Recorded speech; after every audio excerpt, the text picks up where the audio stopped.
Второй раунд выхожу, тоже выигрываю, там 10-5 выигрываю второй раунд. Тоже все хорошо идет, все отлично. Третий раунд выхожу, попадаю в голову, мне снимают. Я захожу в клин, захожу, зарабатываю баллы, мне их снимают, меня начинают наказывать. И я начинаю как бы просыпаться и начинаю понимать, что я дерусь где-то на соревнованиях. Как бы. До этого я хорошо дрался, спокойно даже, не задумывался об этом, спокойно дрался, выигрывал.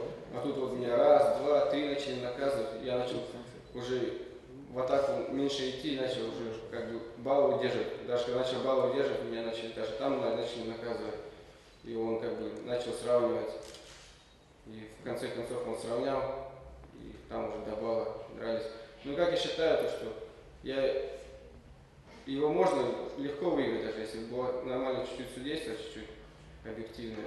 Я бы его даже, можно сказать, с большим счетом бы его выиграл. И я себя даже не чувствую проигравшим, я чувствую себя чемпионом мира. Я, можно сказать, лучше был в тот день и в тот час, я был лучшим. Из 8 наших замечаний они удовлетворили 6. Это получается где-то 7 баллов, получается, у нас забрали. Вот так.